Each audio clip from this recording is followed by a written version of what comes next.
G'day and welcome to Let's Learn Blender Episode 4, Adding Objects. I am Robert and today I'm going to show you how to add an object and how to add an object in a specific location. So, let's get started by launching Blender. And we'll just get this splash screen out of the way. And when you look at a new Blender, what it does is it's got this three objects here already by default. This is the cube, also known as the default cube. This is the camera, and this is a light. So, how do we add our own objects? It's pretty easy actually. What you do is you can use the hotkeys or you can use the add menu. Now anyone who's looking at the header bar of the 3D view has probably noticed that there is an add button and it does exactly what you think it does. But I'm going to show you the hotkey. If you hold shift and press A,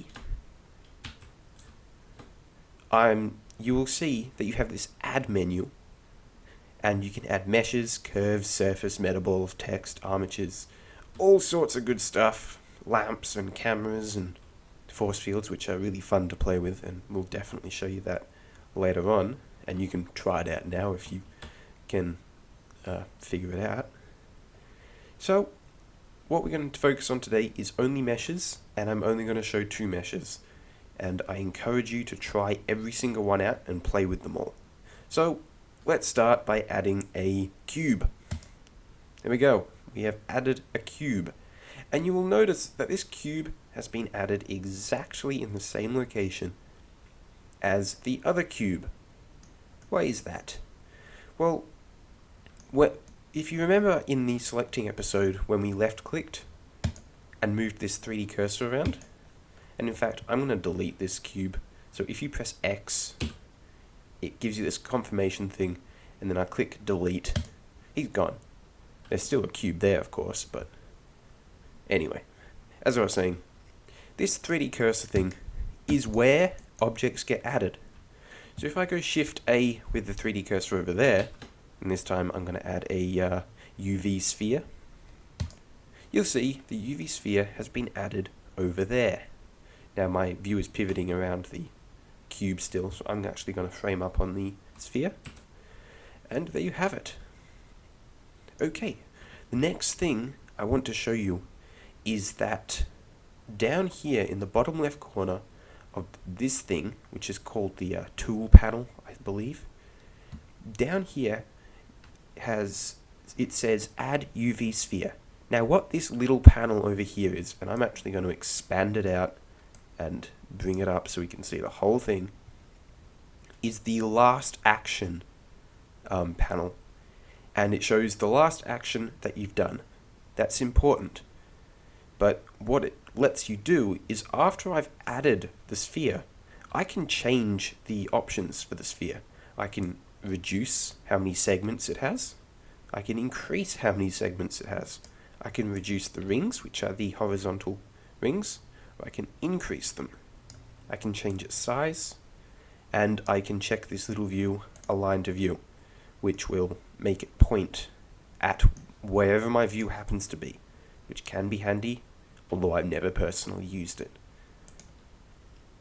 Then you've got the location, which I can change. Now, in order to change these things, I'm just clicking and dragging on these things left and right, and you can see it's doing stuff like it's rotating and whatnot. And I haven't actually shown you how to rotate, scale, and move things around, but it's fine. You can just, it's not that difficult, but I will be giving a dedicated video on that topic. Alright, so this is important, this last action, because if I move this over here, you'll see it's changed to translate, which is the technical term for move. I can no longer modify what that sphere is like, because that last option thing is gone. There's no way of changing it. I hope they do eventually make that possible in the future versions of Blender, but it's really not a big deal after you start mucking around with the geometry. It's fine. So I'm going to add one more object by moving my 3D cursor over there, doing Shift A. Now I'm going to use the add menu. Add, mesh. I'm going to add a monkey because that's what you can do. The monkey hasn't really got many options. It's just got the radius and align to view, which is kind of creepy, maybe, not really.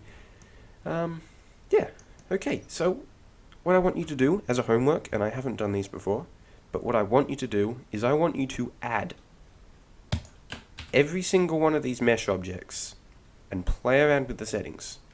And if you're feeling brave, add one of all these things just for the hell of it, and see whether they're immediately useful or immediately interesting. Most won't be, but just add one and see what happens. Okay, so we're gonna end this video by closing Blender and not saving these changes. So I'm gonna click OK to not save and exit Blender. And there we go. Okay, thank you very much for watching. I went a little bit over the 5-minute limit. If you have any feedback, please leave a comment, and I will include a link to the manual entry on adding objects if you wish to read up more on that in the description below. Thanks for watching. See ya!